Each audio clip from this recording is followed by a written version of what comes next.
Hello and good morning, everybody. It's me, Julian. Today I would like to continue my discussion of Alenka Zupančič's wonderfully insightful book, What is Sex? A psychoanalytic and philosophical discussion of sexuality as an ontological problem. As you can see, I am still at the wonderful waterfront of Priest Lake, Idaho, and today is my last day, so I attempt to relish it to the fullest. Today I would like to focus on a specific claim that Zupančič makes in this book, which is seemingly controversial, namely that woman does not exist. Or, as she puts it on page 55, that femininity or womanliness as such is nothing but the susceptibility to wear femininity as a mask. There is no true femininity as opposed to femininity as masquerade.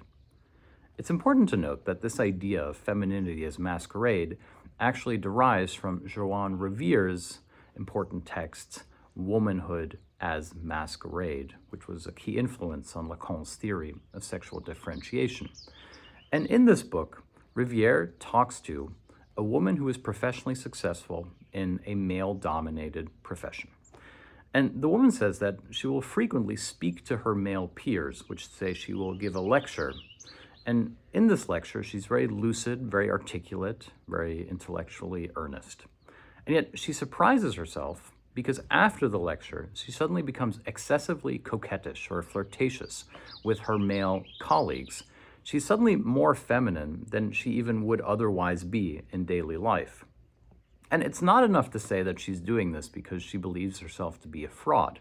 Instead, and this is crucial, her flirtatious behavior after the lecture is a self-defensive mechanism so as to suggest to the men that even though for a moment she appeared to be an emancipated, uncastrated woman who was their equal, that nevertheless she is not to be feared, that she is a mere flirtatious feminine subject. And this analysis is of course relatively easy to understand.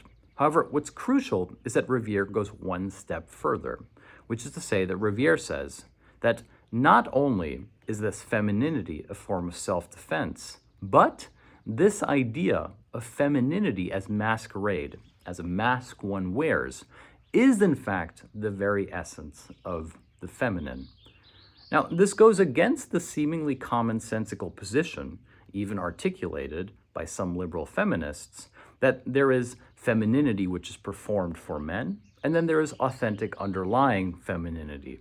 Often this is characterized as a form of being caring or nurturing or kind. However, as many feminists have pointed out, the ideological frame through which this normative assumption is made of women as mothers and nurturing kind individuals, caretakers of the nation and the home, is itself a position of power by which women are supposed to be relegated to the spheres of domestic, i.e. private life. Therefore, Joan Riviere undermines the seeming binary frame of woman as performance versus authentic woman. Instead, she makes the much more radically claim that the mask which woman wears, the mask of the feminine, is the essence of woman. Therefore, woman does not exist on an authentic, natural level. Woman is always both overdetermined by the ideological frame, which relegates to her to a position of domesticity, as well as to the excessive category of the feminine performance apropos the man, and of course, crucially, apropos other women. For example, think about how when a man and a woman are walking in the street, often when they come across another woman, the woman won't be looking at the man, the woman will be looking at the other woman. Women will be judging each other as to their performance of femininity apropos other women. And in a sense, men are left out in this entire process. Now, what's important to note here is that Zupančič makes a secondary claim, which is that she says if the process of being a woman is carrying one's castration as a mask, as it were, then this leads us to an even more radical insight, which is masculinity is a matter of belief, femininity is a matter of pretense. And that's what I'd like to explain here briefly. Why is masculinity, according to Zupančič, a matter of belief, and femininity a matter of pretense? Well, we've already identified why femininity is a matter of pretense. It is a masquerade. It is wearing a mask of the feminine. It is pretending to be woman.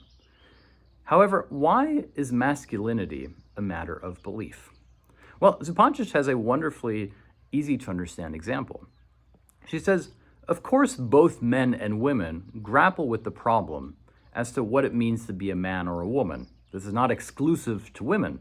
Men also struggle with what does it mean to be a man.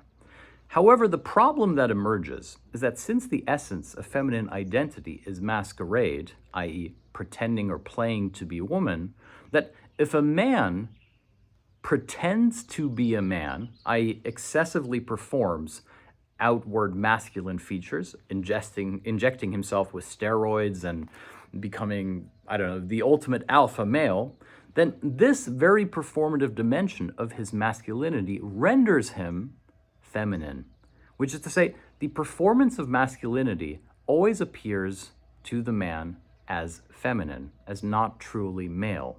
This puts the man in a double bind. To be excessively alpha is therefore precisely to reveal a kind of ontological insecurity as to his masculinity. It is a compensation, as it were.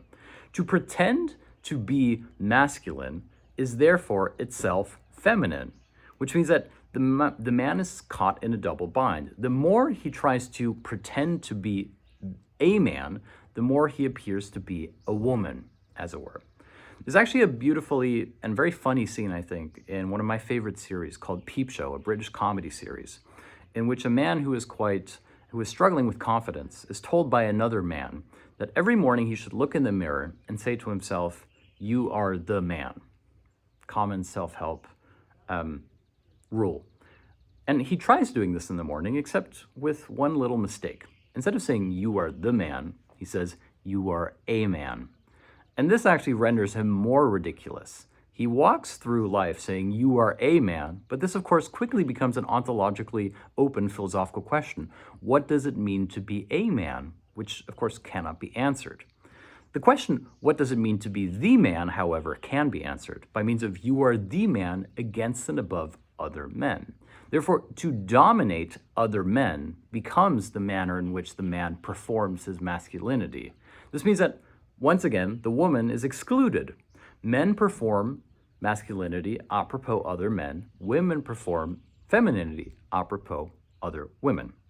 And now I think it's important to go back to Zupančič's claim that masculinity functions on the level of belief and femininity functions on the level of pretense. Women know perfectly well that the ontological nature of women is radically open, that there is no woman, that woman does not exist. Therefore, woman can embrace the masquerade of woman, thereby being free. Man, on the other hand, nevertheless believes in the ontological consistency, the existence of man.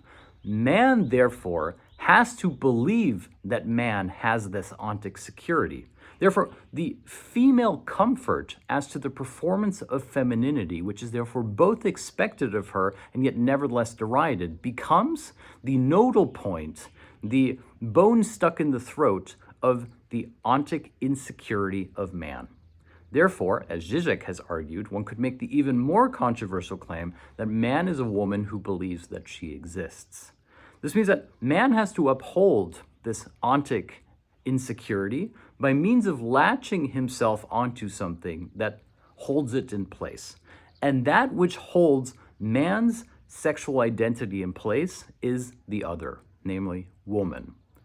And this is why man and women are not merely commensurate to each other. As Lacan argues, there is no other of the other. Woman is emancipated. She becomes free from castration. Let's remember that for Lacan, castration is universal. It is a phallic signifier to which both men and women are beholden. That women are free, therefore, to the extent in which they can embrace the performance, embrace the wearing of the mask of femininity, whereas a man remains unfree because he must believe that man exists, which retroactively means that he must believe that woman exists.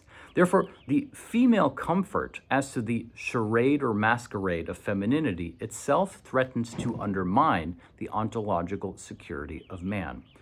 Therefore, woman does not exist is not an anti-feminist slogan, but precisely a feminist one. Woman does not exist is the ontological horizon against which woman can be free, can exist as uncastrated, and therein appears as a threat to the ontological insecurity of man. That is Zupančič's argument in What is Sex? Thank you very much for watching. I will see you tomorrow. If you'd like to download my lectures and my ebook, as well as my weekly Discord seminars, please do consider becoming a patron. As a patron, you help me make these videos accessible, and I understand they are very niche, and so it gives me very great joy to continue making them. Thank you so much.